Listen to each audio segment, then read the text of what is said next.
promised. Went to the hardware store today, got some generic contact cleaner. It actually didn't really get the job done. Whatever was on there pretty solid, and I tried a few different methods, from just wiping it with a rag to using a brush to scraping it with a screwdriver, and in the end we ended up just getting a whole bunch of sandpaper, and it came up pretty good. You can see that it's not perfect, there's still some dark areas. I'm thinking that's not going to be that impactful in the grand scheme of things. We really just need to improve the contact from what it was. So I'm going to go ahead and reassemble this little motor and then go downstairs and test it. Hi everyone, and thank you for joining us. For those playing at home, what we have here is a failed air pump from the Monty contour seats of an X164 class Mercedes GL 500. This pump is common to many Mercedes models in various forms. You will find this exact form in the G-Wagon, where there is the same motor shared between two front seats, whereas other models, each seat has its own pump. The reason this motor has failed is due to the connection between the bushes and the motor not occurring due to some crud on the brass contactor of the motor. I've heard of people rectifying this fault temporarily by tapping the motor or spraying it with lubricant to only find that the failure eventually returns. The Merc specialist here in Canberra quoted me 3 hours to try and diagnose the error, with the likely outcome being the replacement of the pump unit. Overall, the job takes about 3 hours, which included the slow and methodical tear down and tedious reinstall due to being a bit OCD about the unit's orientation in the rear hatch. Everyone out there, best of luck with the repairs, and have a good one. Bye.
Well, there you have it.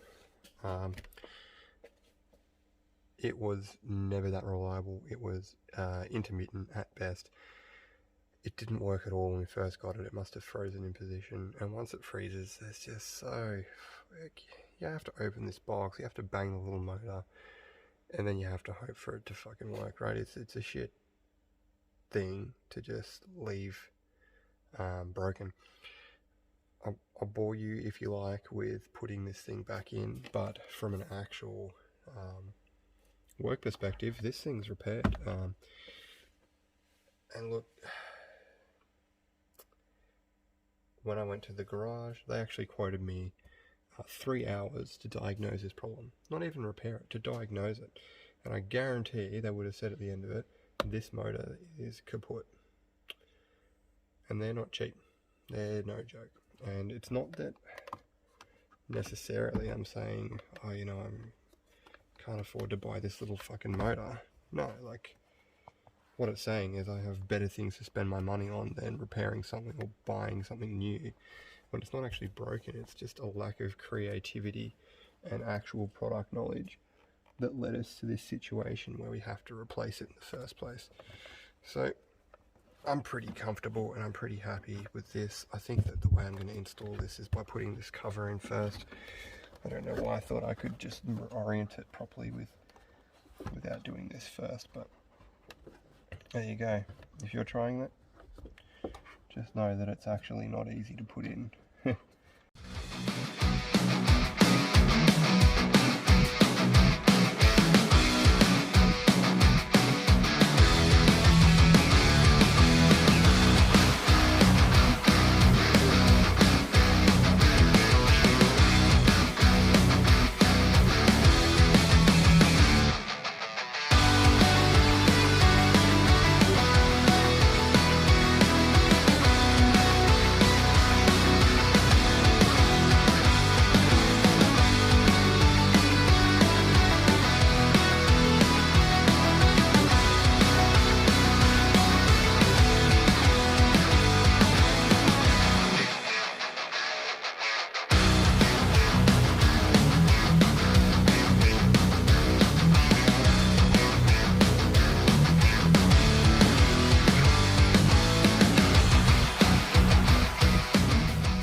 Alright guys, here we go.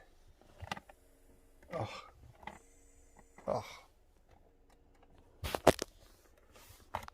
Here we go.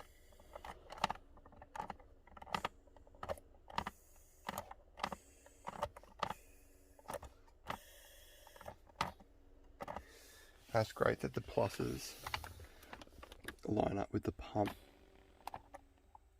doing something.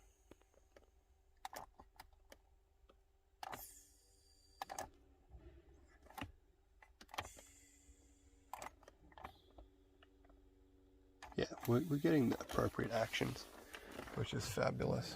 Alright guys. Well look, thank you. It wasn't easy.